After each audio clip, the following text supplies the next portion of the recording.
This is Dane Wigington with Geoengineeringwatch.org. The aircraft trails we see in our skies in almost all cases are not condensation, but rather intentionally sprayed particulates for climate modification and the weaponization of the atmosphere. The following tutorial on the high bypass turbofan jet engine and its design characteristics will confirm this conclusion. Global climate engineering is a lethal, ongoing, and extremely immediate threat to all life on Earth. Short of nuclear cataclysm, it's the greatest threat we face as a species. The power structure and the mainstream media they control have told the public that we are only seeing, quote, condensation trails in our skies. This is a blatant, glaring, and verifiable lie. Even many, quote, independent news sources are completely omitting any mention of geoengineering in their climate reporting. Why? To be clear, if any media source, mainstream or independent, engages in any discussion of the climate without first and foremost addressing the ongoing climate engineering issue, the reporting is a lie by omission, period. Disinformation sites and individuals point to the World War II bombers that left condensation trails, as seen in this photo, as evidence that such trails are normal. What the disinformation sources don't mention is that World War II bombers had water vapor injection systems on them to cool the engines. This is the primary reason we see vapor trails in the case of the World War II bombers. How do we know jet aircraft are spraying in our skies? Because we have up-close footage of military tankers and commercial carriers caught in the act of spraying. Because we have up-close photos of retrofit spraying nozzles mounted on the pylons just behind the jet exhaust and in line with the exhaust stream to create the appearance of, quote, condensation trails. Sprayed heavy metal nanoparticulates from the ongoing climate engineering programs are the actual source of the trails we're witnessing. Again, these nozzles are not just seen on military jet tankers, but also on commercial carriers. It's likely the commercial carrier personnel are not directly involved in the spraying programs, though commercial aircraft are being used with automated spraying systems. What are other factors to confirm the ongoing atmospheric spraying? We have countless lab tests from all over the globe verifying massive amounts of heavy metal fallout which matches elements utilized in climate engineering patents exactly.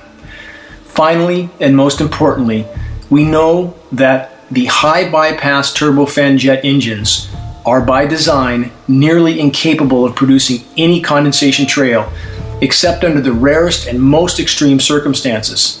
The primary objective of this short video tutorial is to make this fact completely and inarguably clear. High bypass turbofan jet engines are by design incapable of producing any condensation trail except under the most rare and extreme circumstances. All commercial jet carriers are fitted with high bypass turbofan jet engines, as are all military tankers. 80% of the air that passes through a high bypass turbofan jet engine is non-combusted. These engines are in essence a jet-powered fan. The amount of non-combusted air passing through a high bypass engine is far too high to be conducive for any condensation formation. There are very few exceptions to this rule.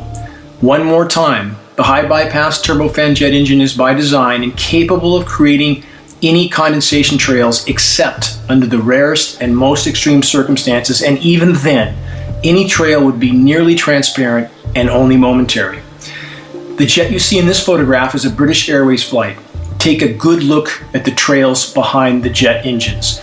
Why do the two streams from one wing merge into a trail while the other two trails from the opposite wing are aligned in a more parallel fashion? Are the jet engines mounted incorrectly and not aligned? Of course not. The spray nozzles are what is not aligned in a parallel fashion. Moving on to passenger jet aircraft interiors. Those that think that only passengers are held in commercial jet aircraft with side windows are incorrect, as these images clearly show. In addition, the higher the altitude, the less humidity there is. The extremely high ratio of non-combusted air to exhaust in a high bypass turbofan jet engine and the near total lack of humidity at higher altitudes are conditions that completely prohibit any condensation formation in almost all cases. Even though higher altitude humidity levels are naturally very low, atmospheric relative humidity levels have been declining even further since the late 1940s, which, by the way, is when climate engineering was first deployed on a significant scale. Less humidity in a warming world is completely contradictory to the laws of physics. The atmosphere holds 7% more moisture for every degree of warming as measured in degrees centigrade. The only way atmospheric relative humidity can be declining, given the fact that the world is warming, is geoengineering. The sprayed particulates block direct sunlight, which reduces overall evaporation and convection. The sprayed particulates are also desiccants, which absorb all available atmospheric moisture. Deluge will also increase, along with protracted drought, as the climate engineers continue to build up pressure in the climate system, and as the geoengineers also continue to utilize the weather as a weapon. The official narrative that we are seeing, quote, contrails, is the most massive lie ever propagated on populations of the world by the global power structure. If one understands the design of the high bypass turbofan jet engine, and if one considers the fact that the higher the altitude, the lower the relative humidities are, which are low and getting even lower for the reasons already mentioned, the bottom line is this. The trails we are seeing in our skies, whether long or short, are in almost all cases sprayed dispersions. Even if you don't see spraying going on, if there are cobweb-like undefined wispy clouds, silvery white skies, or featureless cloud canopies, all are telltale signs of atmospheric spraying going on. Climate engineering is decimating our biosphere, contaminating the entire planet, and making an already bad global warming scenario far worse, not better. Make your voice heard in this fight while there's yet time. If we are to preserve any part of our planet's life support systems, climate engineering must be exposed and halted. This is Dane Wigington with GeoengineeringWatch.org.